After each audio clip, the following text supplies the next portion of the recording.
जय हिंद दोस्तों, welcome to the session for today. CDS 2022 का आज का पॉलिटी एनालिसिस है जो कि काफ़ी इंपॉर्टेंट है आपके पेपर के लिए। तकरीबन यूपीएससी क्वेश्चंस इस टॉपिक से पूछता है, तो क्यों ना इस टॉपिक को डिस्कस किया जाए और समझें किस प्रकार के क्वेश्चंस थे पॉलिटी में। और मैं ये कहना चाहूँगा, my courses have been definitely beneficial for the people who joined me on Unacademy, or you can say for offline. Every question was basically done with us. मैं ये प्रूफ नहीं आपको दिखाऊंगा और कैसे समझेंगे क्या चीज़ थी। अब एक इम्पॉर्टेंट अनाउंसमेंट है जी, अग्नि CDS 2 2022 एक फाउंडेशन बैच कोर्स आ रहा है सितंबर अटेम्प्ट के लिए। अप्रैल 20 को शुरू हो रहा है। All these educators, the top educators of this platform are going to take up the classes with you people in a very comprehensive manner. So do subscribe our channel and do, अगर आप में से कोई भी subscription लेना चाहता है तो ये रेफरल कोड ज़रूर लगाएं और लीजिएगा इस रेफरल कोड को लगा के, आपको 10% ऑफ मिलेगा जी।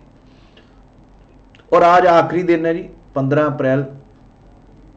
अगर आप 6 महीने की सब्सक्रिप्शन ले रहे हैं तो आपको 1 महीने की सब्सक्रिप्शन फ्री मिल रही है। If you are purchasing 24 months you are going to get 4 month subscription free.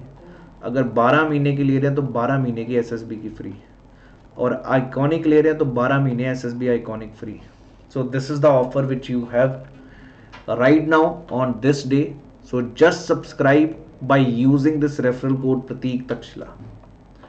उड़ान एफकैट का भी बैच शुरू हो चुका 13 अप्रैल से। ये सब टॉप एजुकेटर्स वहाँ पर क्लासेस ले रहे हैं आप लोगों के साथ for this AFCAT paper. Let's start the question now. Parliament से मिनिमम 2 से 3 क्वेश्चन आते ही आते हैं, और यहाँ पर है लोकसभा के स्पीकर के ऊपर। He shall vacate his office if he ceases to be a member of the house of People. बिल्कुल, स्पीकर हमेशा मेंबर होता है। He may at any time resign by writing resignation to the president of India. That is wrong. Deputy speaker को resign देना होता है इसको, और स्पीकर ने डिप्टी स्पीकर को और डिप्टी स्पीकर ने स्पीकर को। तो ये बी ऑप्शन यहाँ पर गलत है और यही पूछा not correct. He can be remove from his office by resolution of the house of the people pass by majority of all the then members. ये बिल्कुल ठीक है जी। अब आपको यूपीएससी की मेजोरिटी की भी पता चल गई, क्योंकि बहुत सारा बच्चा यहाँ पर कंफ्यूज होता था कि कौन सी मेजोरिटी लगती है। ये बेसिकली एक इफेक्टिव मेजोरिटी कह रहे हैं, वो लगती है वैकेंसीज को माइनस करके effective majority. While the office of the speaker is vacant, the duties of the office may be performed by deputy speaker. So B was the answer in this question. Let's move on to the next question. Bill for amendment of the Constitution of India is not correct. 368 of the Constitution बिल्कुल ठीक है जी। Joint sitting can be resorted to for passing a bill amending the Constitution of India. मेरे भाई, joint sitting कभी भी constitutional amendment में बैठती नहीं है। आर्टिकल 108 राष्ट्रपति बुलाता है जॉइंट सिटिंग, ना मनी बिल में बैठती है कभी, और ना ही कॉन्स्टिट्यूशन अमेंडमेंट बिल में बैठ सकती है जॉइंट सिटिंग। ये बहुत बारी हम बात कर चुके हैं। स्टेट लेजिस्लेचर कैन नॉट, बिल्कुल स्टेट के पास अधिकार ही नहीं है जी। सिर्फ और सिर्फ अमेंड करने का अधिकार पार्लियामेंट के पास है, संविधान को। Only parliament can amend the constitution. Previous sanction of the president of India is not required for introduction. बिल्कुल ठीक है जी। कॉन्स्टिट्यूशन अमेंडमेंट में प्रीवियस सेंक्शन नहीं चाहिए, सिर्फ 2 ही केसेस में चाहिए previous sanction. One is in the case of state reorganisation bill and other is in the case of money bill. So the answer was basically B option, not correct पूछा था जी। अगला question बहुत ही simple है, क्योंकि राष्ट्रपति के चुनाव आ रहे हैं 2022 में, तो पूछा electing the president of India में कौन सा मेथड फॉलो किया जाता है। Proportional representation only, first past the first post system, proportional representation, single transferable vote. C is the right answer. Proportional representation and the single transferable vote.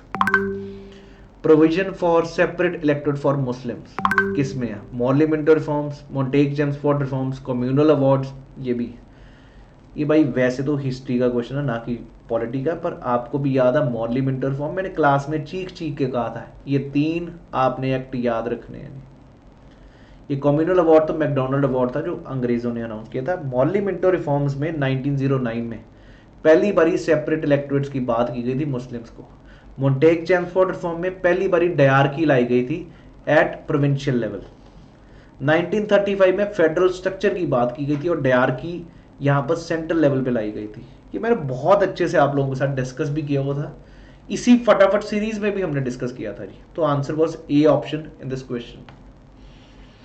19 article fundamental right से तो कभी हो ही नहीं सकता और यूपीएससी का पेपर और question ना पूछा जाए। Number 1 freedom of speech and expression that is there, to assemble peacefully without arms ये भी है, to acquire and dispose property ये नहीं है जी, क्योंकि ये अब 44th अमेंडमेंट से हटाया जा चुका 19 में। तो this is wrong. 1, 2 and 4 could have been the answer, D option. Again it was a very simple question. मैंने तो 19 को याद करने का तरीका भी बताया हुआ जी, अगर आपको याद हो। बच्चा रो रहा है, चिल्ला रहा है, स्पीच एंड एक्सप्रेशन, लोग इकट्ठे होंगे, असेंबल, लोग उसके बाद पुलिस को बुलाएंगे, एसोसिएशन, पुलिस इसको लेके जाएगी, वो हो गया मूवमेंट, वहां पर रखेगी, रिजाइड, चक्की पिसवाएगी, प्रोफेशन। तो वो 6 के 6 राइट्स इस प्रकार आप याद कर सकते हैं। बच्चा रो रहा चिल्ला रहा, स्पीच एंड एक्सप्रेशन, लोग इकट्ठे होंगे, असेंबल, पुलिस एसोसिएशन, लेके जाएगी, मूवमेंट, वहां पर रखेगी, reside, are you getting it, और उसके बाद प्रोफेशन। तो इस प्रकार ये 6 के 6 राइट्स 19 में है जी। बहुत सिंपल क्वेश्चन था ये। इलेक्शन कमीशन का क्वेश्चन मेरे को ये भी था अनुमान की पूछेगा। इलेक्शन कमीशन बिल्कुल वाइस प्रेसिडेंट के इलेक्शन एमएलएज के और एमपीज के करवाता। Can be remove from his office without the recommendation of chief election commission, are appointed by the president of India ये भी ठीक है। Governor of state is constitutionally bound to support advance this staff to this thing. इन्होंने पूछा not correct, answer होना चाहिए B, not without recommendation. अगला preamble पे, यहां पर भी बहुत लोग ना अभी भी सेकंड स्टेटमेंट में मेरे साथ बहस रहे हैं, अभी समझाऊंगा कैसे। ये तो पता ही, इक्वलिटी ऑफ स्टेटस अपॉर्चुनिटी बिल्कुल है जी, क्लियर है। जहां पर आपने पढ़ा जस्टिस कैसा, social justice, political justice, economic justice, वहीं पे equality of status, equality of opportunities there, that is true. यहां पर इसने ये नहीं पूछा कि इंटेग्रिटी वर्ड पहले था कि नहीं, इसने ये पूरा एक्सप्रेशन पूछा। इसका पूछना ये कि क्या पहले एक्सप्रेशन था unity and integrity of the nation, नहीं था जी, पहले यूनिटी ऑफ द नेशन था, इंटेग्रिटी बाद में डाला। तो इसलिए ये statement was not there is true, क्योंकि पहले था ही नहीं। इंटेग्रिटी वर्ड बाद में ऐड किया ना पूरे में, आपसे पूछा इस एक्सप्रेशन में, ना कि ये पूछा कि वर्ड्स यूनिटी और इंटेग्रिटी नहीं थे, तब हम कहते।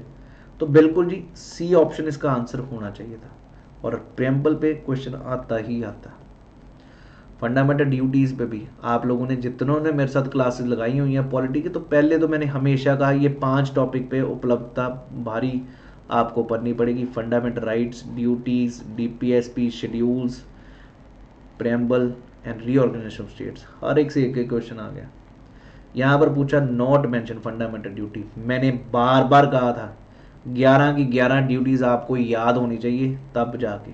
और उसमें तरीका भी बताया हुआ 3 नेशनैलिटी बेसिस पे, नेशनल फ्लैग, नेशनल एंथम को रिस्पेक्ट करना। एक आपने देखा होगा to render the service in national defence for the nation, service हमें देने हमेशा तैयार रहना चाहिए। और एक था नेशनल स्ट्रगल फॉर फ्रीडम के लिए जो चेरिश करने चाहिए उनके फॉलो आइडियल्स को, तो ये वहीं से आ गया। उसके बाद 2 ड्यूटीज थी, to bring sovereignty and unity and integrity of the country, to protect to sovereignty, unity and integrity of the country बनाए रखना। और एक था टू ब्रिंग कम्युनल ब्रदरहुड, और वहीं पे derogatory to the dignity of the women वाला भी पॉइंट था कि रिनाउंस करना, तो ये भी थी। To value and preserve a unitary national culture, ऐसा नहीं था जी, नेशनल कल्चर नहीं था हमारा, variety of culture, diverse culture, तो ऐसा कहीं नहीं था। To develop the spirit of inquiry भी थी जी। मैंने 11 की 11 ड्यूटीज आपको बहुत अच्छे से इसी चैनल पर आप शॉर्ट्स में चेक करिएगा, या इवन यहाँ पर मैं डिस्कस कर रखी है। गुड क्वेश्चन है। Is not correct, executive power of the union shall be vested in the president, that is true. The parliament by law confer the authorities other than the president of India. The president of India is elected by all members of the parliament, यहाँ पर गलत है ना यार, all नहीं, elected, क्योंकि nominated तो voting ही नहीं करते। तो C would have been the right answer in this question. Next question, The Parliament Articles of the Constitution of India requires the Parliament to Prime Minister of India to furnish the information related to decisions of the Council of Ministers. Furnish the information. Clear है जी. वैसे तो 74 होता है council of minister और parliament उसके बीच में काउंसिल ऑफ मिनिस्टर्स में. आंसर यहाँ पर आर्टिकल 78 था जी. Next question. All the executive actions of the government are taken in the name of the President of India. President appoints a person, Attorney General, as a who is qualified to be a judge of Supreme Court होता है और high court नहीं होता है. तो ये गलत हो सकता था, लेकिन दो स्टेटमेंट यहाँ पर गलत है. Council of minister can not exceed that 15%, यहाँ पर 10% दिया, तो दो स्टेटमेंट गलत है. ये अमेंडमेंट थी 91st कॉन्स्टिट्यूशन अमेंडमेंट एक्ट. इसके तहत अब council of minister maximum 15% of the Lok Sabha हो सकते हैं. तो ये भी गलत है, ये भी गलत है. ये यूपीएससी पे देखना है कि वो बी को मानता है या सी को मानता है या सभी को फ्री का एक नंबर देता है. बाकी ये भी ठीक है और डी स्टेटमेंट भी ठीक है. Next, section 377 of the Indian penal code is violative of article 21, 14 and 15. Section 377 अगर आपको याद हो गेज लेस्बियंस वाला है, और Shreya Singhal versus union of India is basically an IT act के ऊपर है. विशाखा गाइडलाइंस है for sexual harassment of women at the workplace. Shayara Bano case triple तलाक वाला यूनिफॉर्म सिविल कोड वाला. तो रह कौन सा जाता है? Naz foundation. So D was the answer in this question. Writs पे क्वेश्चन भी आ गया. इतना सिंपल भाई. You may have the body किस का मीनिंग है? हेबियस कॉर्पस का. अगला, not mention in the form of national emergency in the constitution of India. National emergency 352, 356 state emergency और 360 फाइनेंशियल इमरजेंसी. हेल्थ इमरजेंसी कहीं हमारे संविधान में मेंशन ही नहीं है. नेक्स्ट, मनी बिल चेक करिए. क्लास में मैंने 2 क्वेश्चन कराए थे मनी बिल, क्योंकि मेरे को पता था हर कोचिंग हर जगह पर मनी बिल की सिर्फ यही बताया जाता है, इंट्रोड्यूस प्रेसिडेंट करता है, डिसाइड स्पीकर करता है, 14 दिन का मौका है राज्यसभा में. लेकिन डेफिनेशन बहुत कम लोग जानते हैं और ये मैंने क्लास में करवाया हुआ जी. ये बिल्कुल ठीक है जी. Imposition, abolition, remission of a tax, appropriation out of consolidated fund of India, ये भी ठीक है जी. Imposition of fines does not come under money bill. तो सी आंसर होना चाहिए. ये भी मैंने क्वेश्चन आपको करवाया हुआ है, कहीं से बाहर से नहीं आया. अगला, committee on estimates is an ad hoc committee of the parliament. That is wrong. It's a permanent committee. तीनों फाइनेंशियल कमेटीज परमानेंट है. पीएसी, उसके बाद पीएसयू और फिर एस्टिमेट्स. ये तीनों पार्लियामेंट्री कमेटीज में भी मैंने हर बारी करवाई. इसके 30 मेंबर होते हैं, 30 के 30 लोकसभा से. पीएसयू और पीएसी में 22 होते हैं, यहाँ पर भी 22 होते हैं, 15 लोकसभा से, 7 राज्यसभा से. इनका कार्यकाल 1 साल होता है. मिनिस्टर कभी इनका मेंबर नहीं बन सकता. क्या क्या नहीं बताया जी. So is an ad hoc committee of the parliament, that is absolutely wrong. Is a standing committee, ये भी रॉन्ग जी. तो दोनों गलत है. Answer should have been none of these. D option. Socialism कौन सा इंडियन फॉर्म ऑफ सोशलिज्म नहीं है? डेमोक्रेटिक सोशलिज्म तो होगा ही. कम्युनिटेरियन भी है जी, जो कम्युनिटी का भला के लिए सोशलिज्म सोचे. नेहरूवियन तो पक्का ही है. रेडिकल नहीं हो सकता. रेडिकल होता बहुत ज़्यादा चेंज लाने वाला और radical thought. No, B is the right answer in this question. Next question भी बहुत सिंपल था. इंडियन फेडरलिज्म वाली फीचर कौन सी इंडिया में नहीं है? Federating unit consented form. ऐसा तो हुआ ही नहीं कि कंसेंट दी थी लोगों ने भाई सभी यूनिट्स ने. No. Residuary powers vested with the centre, that is absolutely right. India में ये है. Single citizenship, absolutely right. Extensive union and concurrent list, absolutely right. So 1 2 ये तीनों ठीक है. ए आंसर होना चाहिए. ये इंडियन फेडरलिज्म का नहीं है, क्योंकि जबरदस्ती इन अ सेंस कंसेंट मांगने का टाइम नहीं है जी. It's a part of union. We are a purely union form. We are not a purely federal की जहां पर हमने कोई एग्रीमेंट साइन किया. समझ गए जी. तो आंसर ए ऑप्शन होना चाहिए था. ये थे क्वेश्चंस जो हमने डिस्कस करी हैं. किस चीज़ पे? We have discuss the polity questions. इससे आपको एक आइडिया मिल गया. कॉन्स्टिट्यूशनल बॉडीज भी पूछा इसने, पार्लियामेंट से भी क्वेश्चन पूछे हैं, fundamental right, fundamental duty, DPSP topic से भी क्वेश्चन पूछे हैं. सो जुडिशरी एक था जो जिसमें से इस बार ही ना पंचायती राज से पूछे, अदरवाइज वो टॉपिक भी उतने इंपॉर्टेंट है. तो मैं कहूँगा पॉलिटी बहुत आसान आई. 100% was scoreable by anyone who is preparing for CDS, CAPF, or for that matter for civil services, I need to announce you, we are announcing a free courses on this YouTube platform, on this channel, for upcoming CAPF and CDS paper. So do join these. We will assure you the quality classes on this platform. और subscribe भी करिएगा अगर आपको ये video अच्छी लगे. Thank you. जय Hind everyone.